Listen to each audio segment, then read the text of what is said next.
नमस्कार। आप देख रहे हैं उपदेश टाइम्स न्यूज। मैं हूं के द्विवेदी। गोविंद नगर स्थित श्री झूलेलाल शिव मंदिर में चालिहा महोत्सव का आयोजन 16 जुलाई से शुरू होकर 25 अगस्त तक बड़ी श्रद्धा और धूमधाम के साथ मनाया जाएगा। प्रतिदिन संध्या 6 बजे से रात 10 बजे तक पूजन, भजन, संध्या आरती, प्रसाद का वितरण कार्यक्रम होता रहेगा। विशेष कार्यक्रमों की श्रृंखला में 22 अगस्त को हवन, अखंड पाठ, स्थापना व सुखमनी साहिब का पाठ, 23 अगस्त को भजन संध्या व भंडारा, 24 अगस्त को विशाल भंडारे के साथ पूज्य बहराणा साहिब की पूजा, ज्योति दर्शन, प्रवचन, सत्संग का आयोजन किया गया है। 24 की रात 12 बजे पूर्ण महाराणा साहिब का विसर्जन पांडु नदी में किया जाएगा। 25 अगस्त को संध्या शाम 5 बजे पूजा और ज्योति दर्शन के साथ महोत्सव का समापन किया जाएगा।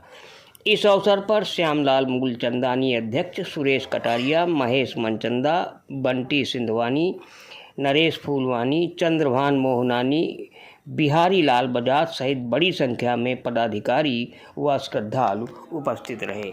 नमस्कार, आप बने रहिए उपदेश टाइम्स न्यूज के साथ। 16 जुलाई से 25 अगस्त तक भगवान श्री झूलेलाल का चालिया महोत्सव श्री झूलेलाल शिव मंदिर बहुत ही हर्षोल्लास से मनाया जा रहा है। शाम को 5:30 बजे से ही दीपक जलाने वाली मातृशक्ति महिलाओं की इतनी भीड़ रहती पूजने की। भजन संध्या डेली कोई न कोई नया कलाकार करता है और डेली नए एक से एक हो रहे। शाम को 7 बजे जो भंडारा चालू होता है, रात में 10:30-11 बजे तक मेला लगा रहता है। लोग खूब झूमते हैं, नाचते करते हैं। अब आगामी अंतिम 3 दिन बचे हैं जो झूलेलाल चालिये को महोत्सव के रूप में मनाते हैं, मेले के रूप में मनाते हैं। इसकी शुरुआत हम लोग 22 अगस्त को प्रातः झंडारोहण करके और हवन करके प्रारंभ करते हैं। हवन करने के पश्चात अखंड पाठ साहिब की स्थापना करते हैं। अखंड पाठ साहिब पूरे 2 दिन चलता है। 24 तारीख को 12 बजे अखंड पाठ साहिब की समाप्ति होगी, भोग पड़ेगा।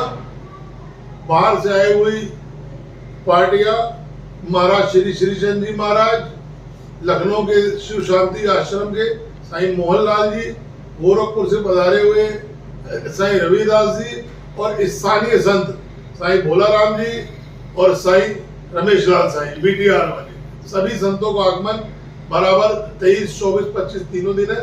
और तीनों दिन ही इतना जबरदस्त भंडारा है कि अब समझिए जो भी कार्यक्रम होता है रात के 3 और 3:30 बजे तक चलता रहता है। 8 बजे जो पार्टी आती है, इतनी धूप होती है, इतना लोग झूम जाते हैं, अपने झूलेलाल की झूमना पूछ नहीं। फिर जो बहराणा साहिब की पूजा प्रारंभ होती है, रात में 3 बजे बाद लोग बहराणा विसर्जन कर दे, पांडु नदी सभी भक्त लोग आते हैं और खूब ढोल बजारे के साथ जो है नाचते गाते आते हैं। प्रभु अगले साल चालिये में ऐसे ही और अच्छा मनाए।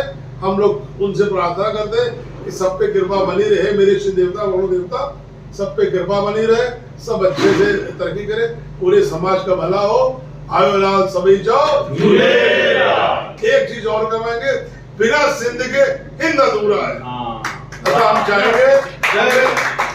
हम चाहेंगे अपने माननीय प्रधानमंत्री से किसी भी तरीके से जो है अखंड भारत का जो हिस्सा हमसे निकल गया सिंध, वो पुनः हमारे भारत में जोड़ दिया जाए। ये पूरे सिंधी समाज और पूरे देशवासियों से प्रार्थना है। आयो लाल सभी जाओ झूलेलाल। आयो लाल सभी जाओ झूलेलाल।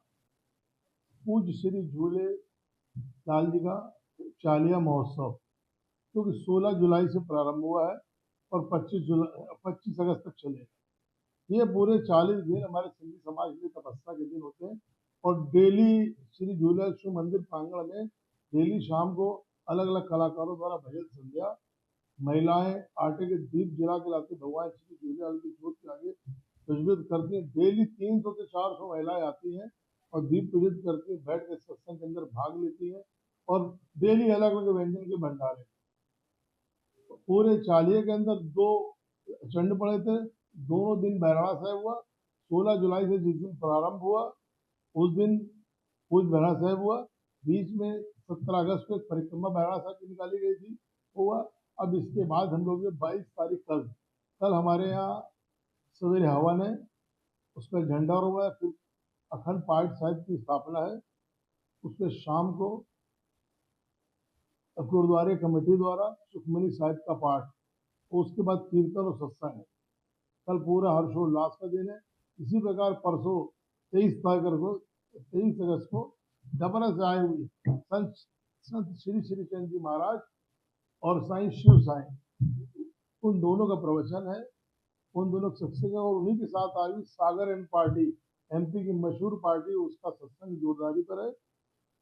ये कार्यक्रम रात में 2 से 2:30 तक चलता है। इसी कड़ी के अंदर एक और संत कानपुर के प्रेम प्रकाश आश्रम के भोला साईं आएंगे। 23 तारीख को लगभग रात के 2:30 से 3 बज जाते हैं। हम लोग सत्संग में एंजॉय करते हैं।